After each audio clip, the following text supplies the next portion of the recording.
Hello दोस्तों, कैसे हैं आप सब। उम्मीद करता हूं आप सब बढ़िया होंगे। आज हम गणित विषय के एक और प्रश्न के साथ यहां पर आप सभी के सामने हैं। यहां पर हम इस प्रश्न को हल करेंगे बहुत ही अच्छे से और स्टेप बाय स्टेप हल करेंगे। बोर्ड परीक्षा के सभी प्रश्नों को बोर्ड परीक्षा से पहले हल करवाने का प्रयास करेंगे।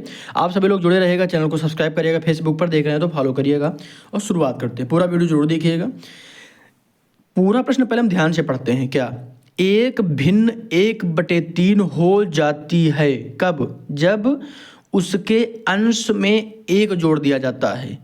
एक जो भिन्न है 1/3 हो जाती है जब उसके हम अंश में 1 जोड़ देते हैं, और वह 1/4 हो जाती है जब इसके हर से 1 घटाया जाता है।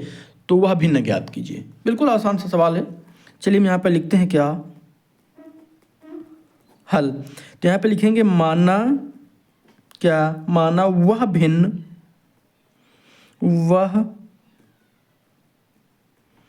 भिन्न बराबर x/y। कोई दिक्कत तो नहीं है। अब यहाँ पे प्रश्न के अनुसार हम लिखेंगे, प्रश्न जैसा कहा गया, प्रश्न के अनुसार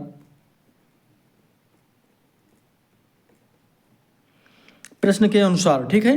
प्रश्न में क्या कहा गया, इस बात को ध्यान से पढ़िएगा। मैं एक बात हमेशा बोलता हूँ, कोई भी प्रश्न हल करने से पहले उसको अच्छे से पढ़ लिया करें, 2 बार 3 बार, जब तक कि प्रश्न समझ में ना आ जाए। एक बार प्रश्न समझ में आ जाएगा तो फिर आप आसानी से हल कर पाएंगे। अब प्रश्न क्या कह रहा था, एक भिन्न 1/3 हो जाती है जब इसके अंश में 1 जोड़ दिया जाता है। तो ये भिन्न हो गई, इसमें जब 1 जोड़ते हैं तो कितना हो जाता है, 1/3। तो यहाँ पे हम क्या लिखेंगे, x + 1/y। ठीक, कोई दिक्कत तो नहीं। अब आप कहेंगे कि ऊपर ही क्यों जोड़ा, तो यहाँ पर गौर करिए क्या कहा गया था। अगर हम ये तब करते जब दोनों में कहा जाता, लेकिन यहाँ पे क्या कहा गया है, जब उसके अंश में, क्योंकि अंश में ही जोड़ने की बात की गई है।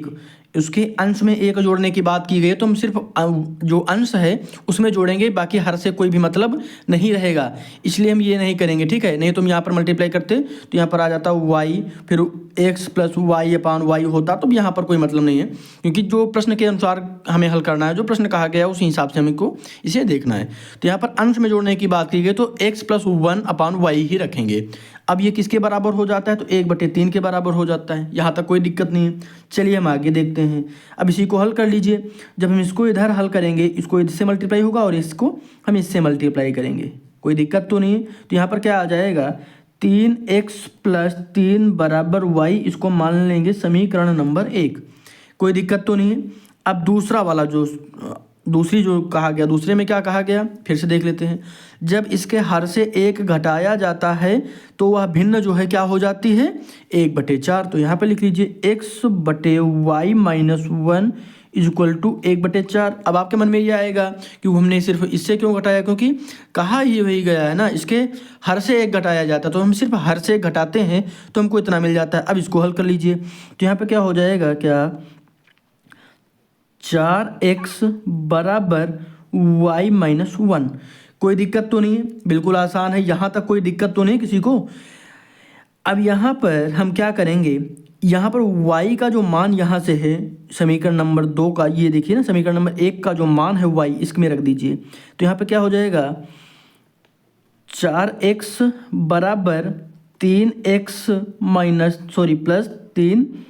1। यहाँ तक कोई दिक्कत किसी को, क्लियर है ना। आगे की तरफ बढ़ते हैं।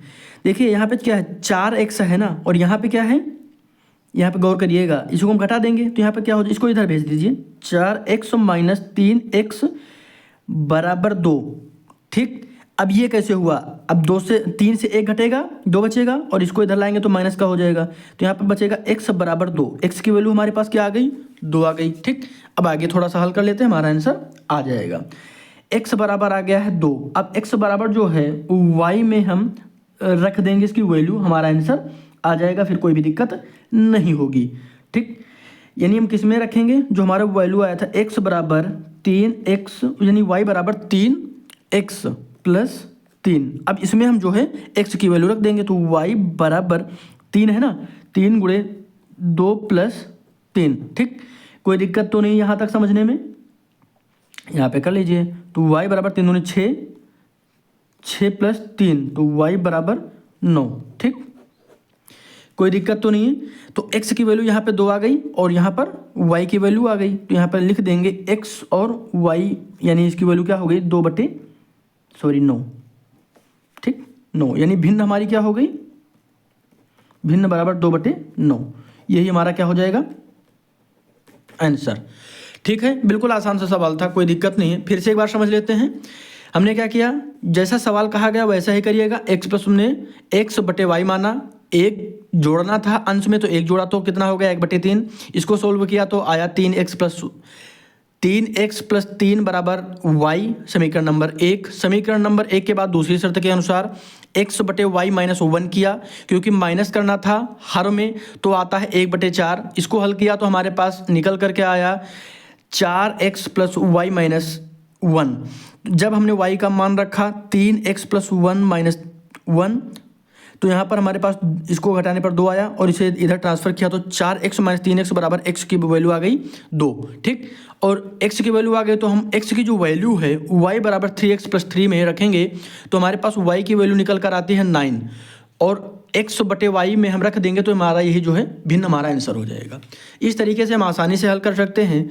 आपको समझना है क्या है प्रश्न को हम प्रश्न में कहा क्या जा रहा है ये समझना है और आसानी से आप सवालों को हल कर सकते हैं। स्टेप बाय स्टेप करिएगा, जल्दबाजी मत करिएगा, सवालों को बिल्कुल ही आसानी से हल कर सकते हैं। देखिए इसलिए हम समझा रहे थे ताकि कोई भी दिक्कत ना रहे, आपके मन में कोई भी डाउट नहीं होना चाहिए किसी भी प्रश्न को लेकर, ठीक है। इसकी कोई ज़रूरत नहीं थी। चलिए सब्सक्राइब जरूर करना और शेयर भी करना। धन्यवाद।